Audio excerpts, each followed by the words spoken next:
狄姐被3个禽兽凌辱致死，她死前让我躲在马车底下的暗格，什么声音都不要发出，我照做了。听着狄姐一声声惨嚎，一动不敢动，血水顺着马车流下，全部滴在了我的身上。整整1个时辰，最终她没了气息，一只玉臂从车上坠落，手上还握着一个人的玉簪。那人跳下马车，一边整理腰带，一边从我狄姐手上扣出玉簪。这小娘皮看着娇，却有些性子，这是想拿我的玉簪当证据吧，握得还挺紧，是她呲了我李姐好几下，也就那样，贵族家的娇小姐都不禁糟蹋，这要是哗哗哗的姑娘，至少能坚持2个时辰，是她断了我李姐的一只胳膊。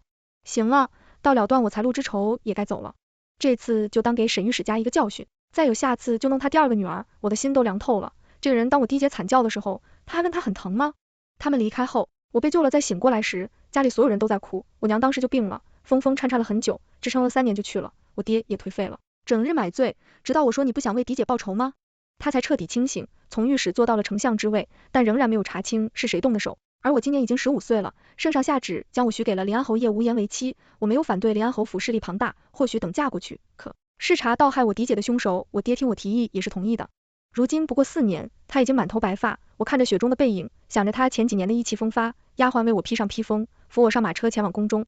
今日皇上新得了一位嫡皇孙，所以高兴的宴请群臣与各府夫人小姐宴会上，我见到了与自己定亲的临安侯叶无言，却是一身张好相貌，身姿极是英武，远远见我也是一脸的惊喜之色。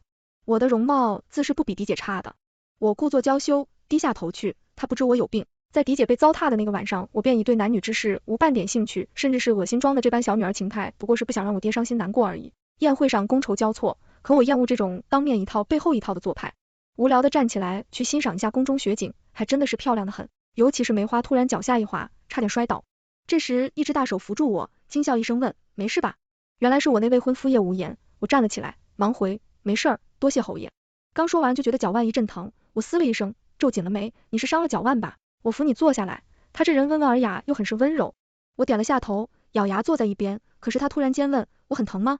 很疼吗？我的心在一瞬间似被冰冻，几乎难以呼吸，几期间才压住了心里的惊恐，化为了兴奋。再抬头，我的神情已经是女儿家的娇态，笑得一脸羞怯。侯爷当真温柔十里，小女子小女子，您郎君可否早些娶我过门？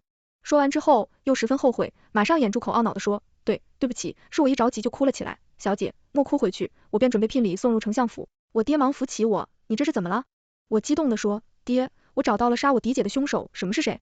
我爹眼睛瞬间通红，急急地询问我情况，我就将宴会之事说了一遍，他有些不信，却说他年少便接任临安侯之位，我们并无交集，我到底哪里得罪了他？我也不知道，这么多年都没有查得出来，但是既然知道3人中有1人是他，那便总会明白的。当然我还要通过他查出另外2人，他很快便真的来提亲，年关时我便嫁进了侯府，侯府看起来十分富庶，他对我也是很是温柔，我每日都要黏着他，喜欢与他撒娇，他的疑心非常重，我不敢有半点差错。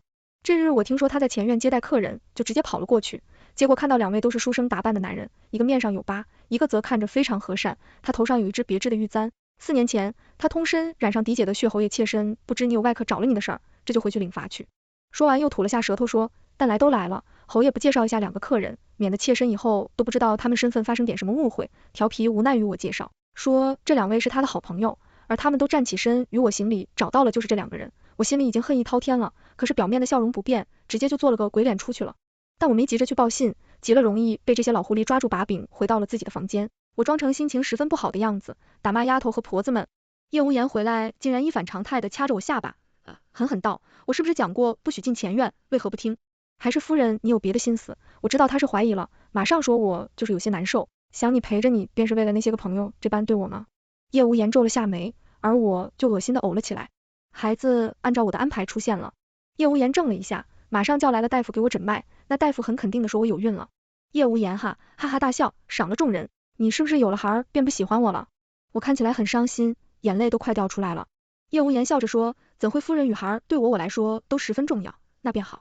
我摸着自己的小腹，一副有了孩子便知足了的模样，他深深的看了我好几眼，最后眼光落在我的小腹上，才算是露出了一丝真正的笑容，道，我自幼无亲缘，父母早逝，我一人支持着这个家，如今终于要有亲人了，那我也是侯爷的亲人啊。我抱紧了他的腰身，柔软的不像话。2日后我们还是回到了丞相，父亲在知道我有孕之后露出了难得的笑容，但还是严肃的说，我的女儿自小便是被我娇惯坏了，请临安侯定要多多包容才是。这女子怀孕脾气便会变得不同，你千万不要嫌弃他做闹才好。叶无言满口答应爹，这是我亲自做的栗子糕，你不是最爱吃了吗？趁着我现在还能做这些，以后就不一定了，等我肚子大起来，就没有办法进厨房了。我爹点了点头，你好好养身体，不必总做这些没有用的事儿。夫人偏心，怎么就做给岳父吃，不做给我吃呢？我把点心盒子给他说，侯爷怎么连我爹的醋都吃，家中还有很多呢。不过你先尝尝是否对胃口。他拿起来吃了一口，点了点头，称好吃见点心，没什么异样。他便没再查了，却不知真正的该怀疑的是用来铺在下方的油脂。晚饭后，我爹送我出，他看来很担心。我知道他的确是担心我，因为怀了孩子就会对枕边人心软，可怎么会呢？眼前温柔的人可是用了他的双手杀了我的嫡姐啊！因为我有孕叶无言，对我开始信任了，有时候连他的书房都可以随意出入。我什么都没动过，只是做了2次恶作剧。他喜欢没有心机爱他入骨的女人，我就是这样的女人。终于我爹到了那2个男人的身份，一个是城外云霄山的土匪头子，常以商人的身份出入京城，另一个则是绿林头头，做的都是杀人的买卖，但是背后的身份是京城末路家族的赵家的嫡次子，也是我嫡姐最初定下的第一门婚事儿。但我爹查到这个人不学无术，还背了人命，就直接退了婚，通过2个人的身份，也查到了当年的真相，还有为什么他们会动手报复我的父亲，虐杀我的嫡姐。现在临安侯府的一切来的都不清不白。想到这里，我突然间觉得嘴里吃的东西都让人恶心，这些东西都是所谓的人血馒头，一切的辉煌不过是血及他人的性命换来的。正在这时，叶无言从外面急匆匆走进来，对着我道，不好了，心怡，岳父大人出事了。我马上站起来，怎么了？我爹出了什么事儿？他马上扶住我说，莫急，据说是在殿上顶撞皇上，被暂时停了职位，关进大牢，也不知道何时才能放出来。我颤抖的哭着说，这要怎么办？侯爷，你有没有办法帮他疏通一下，让我爹能不必再受处罚？他皱了一下眉，最后说好，你不必急，我自会想办法的，只是需要一些银钱来打点，可是咱们府上字还是有些难处的。我知道父亲的掌家印信在何处，你只管拿去用，这些我也不懂，就只能依靠你了。我一边说一边哭，他随意安慰了一下，就去办了。夜里我又惊又怕，睡得极不安稳，他便给我用了少许迷香，可是我明显感觉到自己差不多是秒睡的，但是很快我就醒了，因为我在这之前用了解药，耳边听着窗口有人在讲话，真是质大飞扬。以前是我狭隘了，还不让你娶她，没有想到一下就吃得饱饱的，等这事儿完了，能不能也让我弄一弄你的女人，和当初折腾她姐姐一样，是那个被我姐推婚的赵公子不行，为何我们可是一根绳上的蚂蚱？这你不要忘记了。我听着。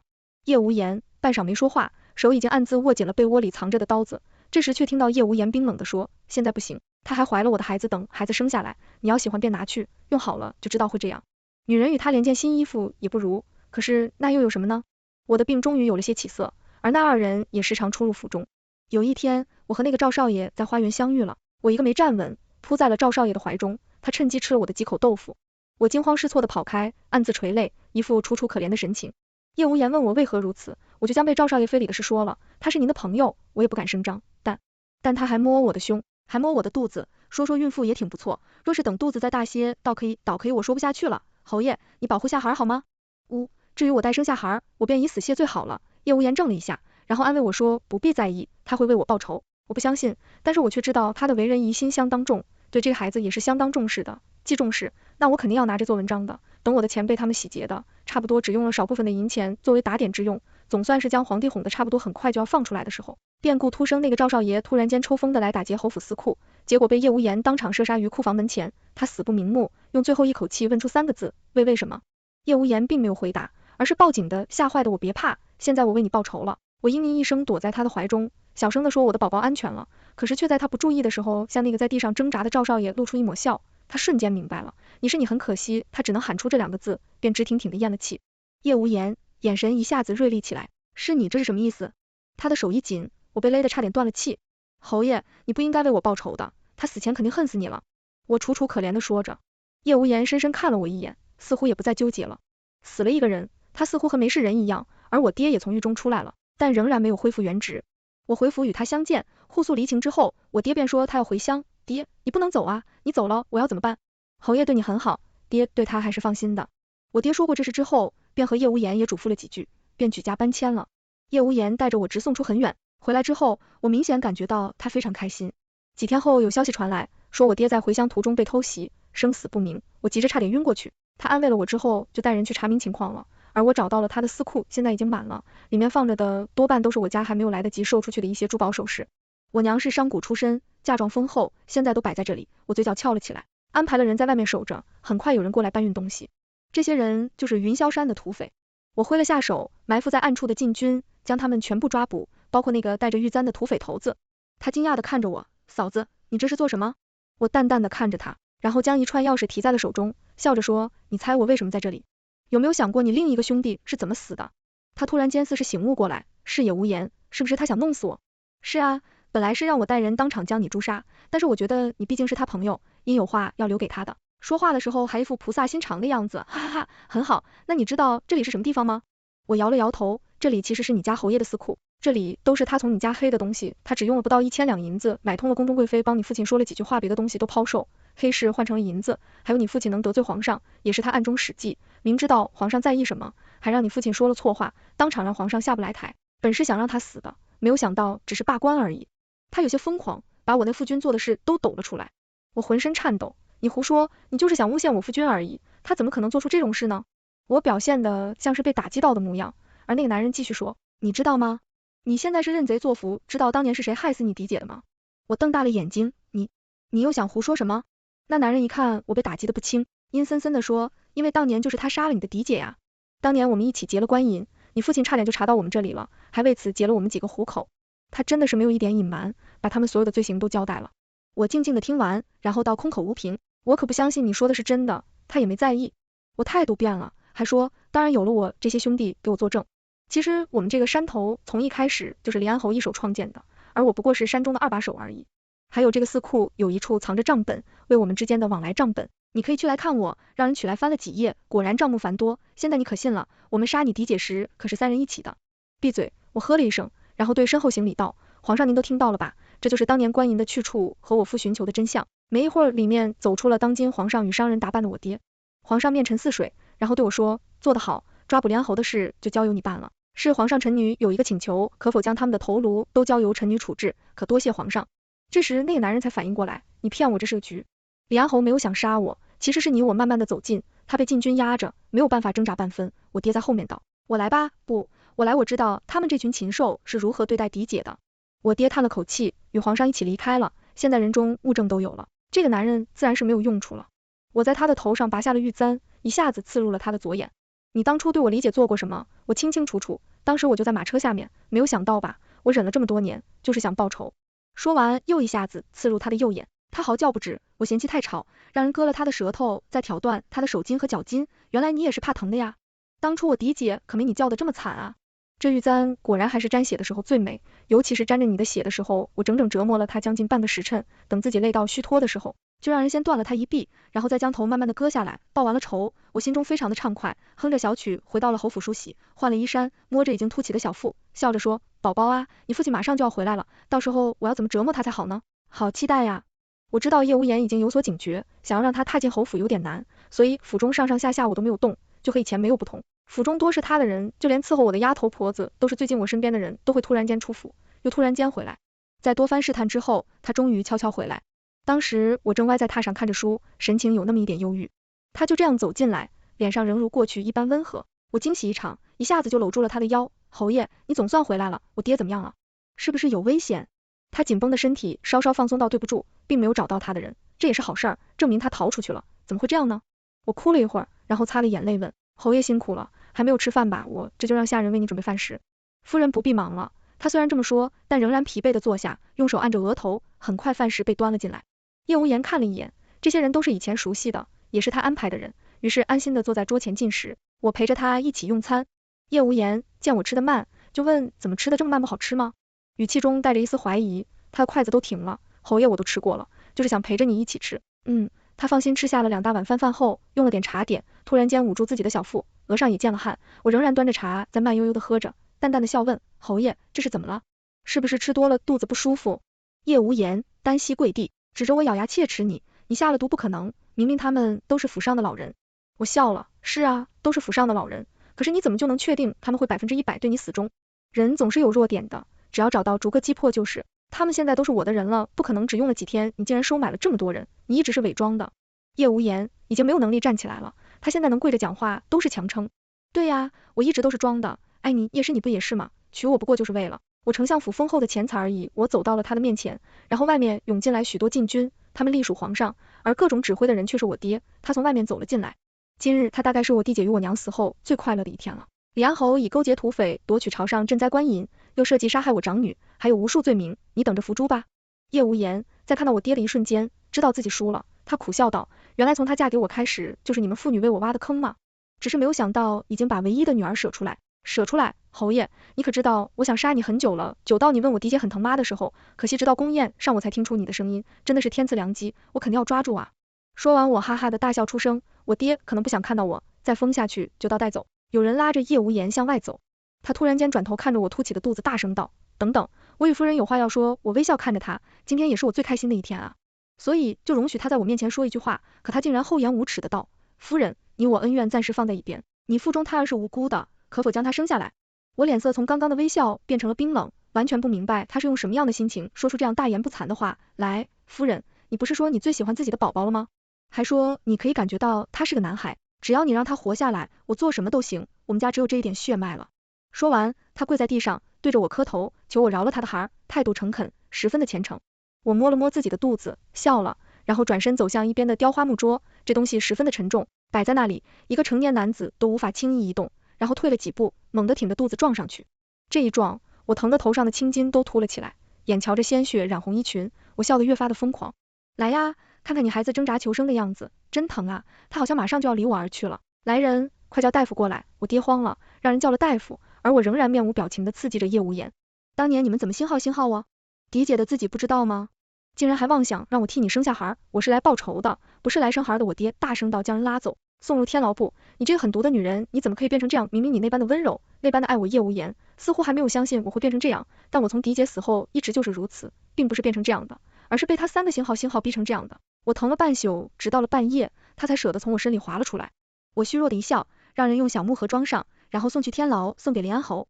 据说他在牢里发了一夜的疯哭嚎，到了早上，他本就身中剧毒，再加上情绪如此大起大落，吐血晕倒了。我爹次日来看我时便说让我快快好起来，等到审问林安侯时，希望我也能在场。爹，我会好起来的。他摸了摸我的头，现在约我回家吧，这里马上就要被抄家了。不，我要在这里亲眼看到整个侯府没落。他不是一直骄傲的认为自己能把这侯府支撑下来很自豪吗？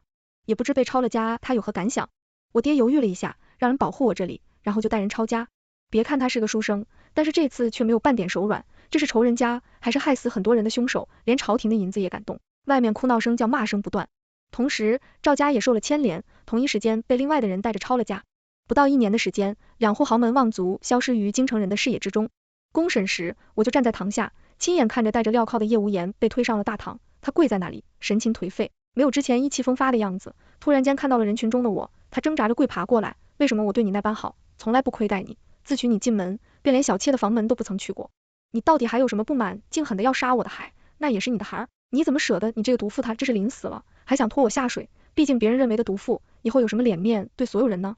我这人脾气就是倔，以前我不在乎这些，但是叶无言有这种想法后我就变了，我以后肯定会过得很好，很好的，让他即使是在地狱里也会气得不得安生。当众人让出一条路，将我暴露于大众前时，我笔直的站着宣称13年，你们3个禽兽待人，劫朝廷拨下的赈灾银两，致使数万灾民流离失所，最后有2000多人因此丧命，宣称14年。为了阻止我爹查下去，你们在大佛寺山下劫持我与嫡姐的马车嫡姐，为了保护让我躲在车底暗格不可出声。你们当时杀害我沈家整整25口人，越杀我嫡姐甚至连具完整的尸身都没有给他，留我一口气。说完这些，旁边的人都已经义愤填膺起来，我嫡姐当年不过豆蔻年华，年轻貌美，你们这种人怎配有孩子？所以我要亲手杀了她。谁知她多年以后会不会想着为你这个父亲报仇，或是又要做这种丧尽天良的事？你不配有后。等我说完，外面的人都跟着大喊，不配有后，不配有后，永绝后患，永绝后患。叶无言咬牙切齿的看了看四周，最后道，是我输了，没有想到我兢兢业业这么多年，却输给了你一个女人。你没有输给我，你是输给了自己的报复心和贪心，娶了我，整个丞相府的东西以后不都是你的？如若不是这般，现在我已经是个死人了。我一下子拆穿他的所有心思，没有想到你才是最了解我的人，或许你是喜欢我的吧？我听了竟然怔了一下，然后哈哈大笑起来。这是我今天听过最好笑的笑话了，你是有多大的自信，认为我会爱上你？这杀害我嫡姐的罪人，每天在你身边，我想的都是怎么杀了你。我冷冷的说完，堂上大老爷已经拍了一身惊堂木，有人过来将叶无言像拖死狗一样的拖过去。我就这样在外面看到他被判了斩立决，同时被斩的还有他一样的凶手们。等他处斩那日，大家都在路边等着，我也来了。有一些热心的大娘看我这，只拿了几颗鸡蛋用来砸渣男，只说不解气。这是我家存了好久的臭鸡蛋。闺女，你拿着砸，这好鸡蛋留着吃不好吗？我接过了臭鸡蛋道了谢，接着又有人送我一些烂掉的菜，味道很冲我，谢谢大家，然后还送了银钱，请大家帮忙。一会儿要送些礼物给林安侯，让他上路前不要空手走，整条街上的人都准备好了。然后夜无言，一行人被人用镣铐牵着走过来。是的，走来的一般为了保护囚犯不会被人打死，多半都是用囚车的，看来是我爹的手笔。我举起一颗臭鸡蛋，刚准备扔，却看到叶无言，看到我竟然露出了惊喜之色。他这是有多自作多情，觉得我是来给他送行的，可我只是来泄愤的。在他还在欣喜的时候，我直接扔了一个臭鸡蛋过去，正中他眉心，臭烘烘的蛋液顺着他的额头滑下了鼻子，他恶心的干呕起来。我哈哈大笑，觉得从来没有过的开怀，真好。我赶忙继续，街上的人也有样学样。很快，这一行人到了刑场的时候，多半都是被拖着上去的，有的被砸晕了，有的被抽晕了。我定定地看着叶无言，一点也没有害怕，眼见着他被斩掉了头颅，然后让人把他的头收了起来。这是皇上给予我的特权，盒子还在滴着血，我已经不在意这些，抱着这个盒子，我急匆匆地来到郊外狄姐的墓前，那里已经摆了2个雕花盒子，下面也流着血，不过血已经干掉了，成了暗红色。我将新收的头放在了狄姐墓前，姐姐，这是最后一个了，当年杀你的人，如今都齐了，你在天之灵能不能稍微舒服一些？对不起，晚了这么多年。这是我爹走过来摸了摸我的头，我们将盒子打开，让我狄姐验明正身，然后我爹说道，我已辞官了，回去做一名教书先生便好，当年是我对不起你们姐妹，还有你娘爹，我与狄姐从没怪过你。狄姐死前，他们给过她活着的机会，只要她在你的酒中下毒，便可放她性命。可狄姐不从，她说你是为国为民的好官，会将他们全部绳之以法。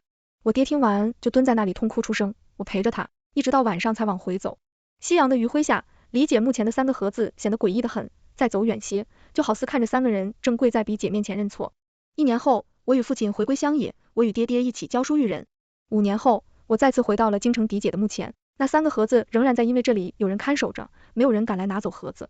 我打开装着叶无言头颅的盒子，对人类枯骨与凌乱的头发说，看到了吗？我现在还在好好的活着呢，而且活得很好很好。